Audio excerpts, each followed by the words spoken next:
ഇത് ആതിരാരുണ്ട് വീടല്ലേ, ഒന്ന് വിളിക്കാവോ? ആതിരയാണോ? KCB എന്നാണേ. 3 ഫേസ് ലൈൻ എടുത്തിട്ട് KCB പറഞ്ഞില്ലായിരുന്നു?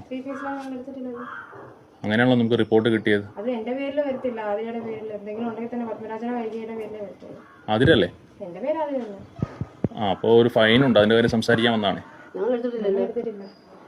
3 ഫേസ് ലൈൻ എടുത്തിട്ടുണ്ടെന്നാണ് അവിടെ റിപ്പോർട്ട് ചെയ്തിരിക്കുന്നത്. അങ്ങനെ പക്ഷെ അവിടെ നിങ്ങളുടെ പേരിൽ കിടക്കുന്നത് 3 ഫേസ് ലൈൻ ആണെന്നാണ്. അല്ല, നീ വീടിന്റെ പേരിൽ കിടക്കുന്നത് 3 ഫേസ് ലൈൻ ആണ് കിടക്കുന്നത്. അപ്പോൾ അത് 1 ലക്ഷം രൂപയോളം അതിപ്പോ ഇതായി കിടപ്പുണ്ട്. അതെ ആണല്ലേ? പക്ഷെ അങ്ങനെയാണ് നിങ്ങളുടെ ഈ വീടിന്റെ പേരിൽ കിടക്കുന്നത്. ഈ വീട്ടിൽ നിങ്ങളല്ലേ ഉള്ളത്? അതാണ് ഞാൻ ചോദിച്ചത്.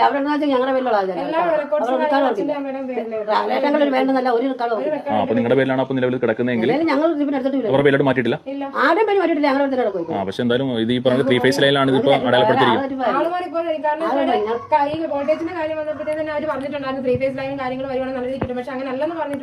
പക്ഷെ ഇങ്ങനെയാണ് നിങ്ങളുടെ പേരിൽ ഇതാണ് കിടക്കുന്നത്. ഡീറ്റെയിൽസ് ഒക്കെ ഫുൾ ഉണ്ട്, അതിപ്പോ ഞാൻ വേണമെങ്കിൽ തരാം.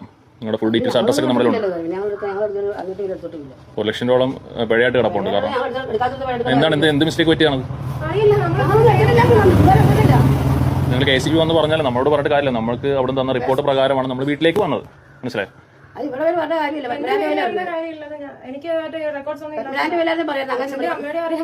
അല്ല, ഈ വീടിന്റെ പേരിലാണ് കിടക്കുന്നത്. അപ്പൊ ഇവിടെ ഉള്ളവരോട് വേണമല്ലോ സംസാരിക്കാം. അതാണ് മോനോട് അമ്മയോട് പറയാൻ പറഞ്ഞത്. അമ്മ പ്രായമായതുകൊണ്ടാണ് നിങ്ങളോട് പറയാൻ ഉദ്ദേശിച്ചത്. ഉറപ്പാണോ നിങ്ങൾക്ക്? ഉറപ്പാണോ? അങ്ങനെയാണോ? പക്ഷെ 1 ലക്ഷം രൂപ ഇപ്പൊ ഇത് പറ്റിയുണ്ടല്ലോ. ഇപ്പൊ എന്താ അടച്ചേ പറ്റുള്ളൂ.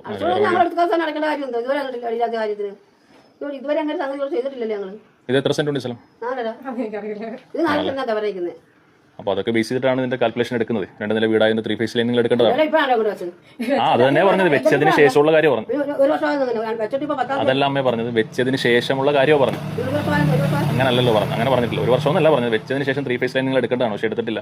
അപ്പൊ അതിനൊക്കെ ചൂണ്ടിക്കാട്ടിയിട്ടാണ് ഇപ്പോൾ പിഴ വന്നിരിക്കുന്നത്. 1 ലക്ഷം രൂപ പിഴ വന്നിരിക്കുന്നതുകൊണ്ട് എന്താ ചെയ്യാ? അല്ല, നിങ്ങൾ നാളെ എന്തായാലും KCBയിലേക്ക് വരും. ബുദ്ധിമുട്ടുണ്ടോ? അല്ല, നിങ്ങളത് പറഞ്ഞാൽ എനിക്ക് അവിടെ റിപ്പോർട്ട് ചെയ്യണം. അതുകൊണ്ടാണ് ചോദിക്കുന്നത്. അല്ല, നിങ്ങൾ അങ്ങനെ ഉണ്ടെങ്കിൽ നിങ്ങൾ വന്ന് സംസാരിക്കും. അതിനല്ലേ നിങ്ങൾ KCBയിൽ ഡയറക്റ്റ് നിങ്ങൾ വരുമെന്ന് പറഞ്ഞു. അപ്പോൾ നിങ്ങളുടെ പേരിലുള്ള കാര്യങ്ങളാണ് നമ്മൾ വന്ന് ഇവിടെ ധരിപ്പിച്ചത്. നമ്മൾ ഫീൽഡ് വിസിറ്റിന്റെ ഭാഗമായിട്ട്, അതായത് കൃത്യമായിട്ട് കറണ്ട് ചാർജ് അടയ്ക്കാത്തതും ഇതുപോലുള്ള കാര്യങ്ങൾ വന്ന് റിപ്പോർട്ട് ചെയ്യാം. അങ്ങനല്ല പറയുന്നത്, ഫുള്ള് കേൾക്കും.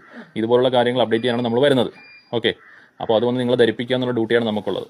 നിങ്ങൾക്ക് വേറെ എന്തെങ്കിലും ഓപ്ഷൻ ഉണ്ടെന്നുണ്ടെങ്കിൽ നിങ്ങൾ എന്ത് ചെയ്യുക? KCB ആയിട്ട് മുട്ടുക. വിഷമിക്കേണ്ട. ഇന്നത്തെ ദിവസത്തിന് എന്തെങ്കിലും പ്രത്യേകത ഉണ്ടോ?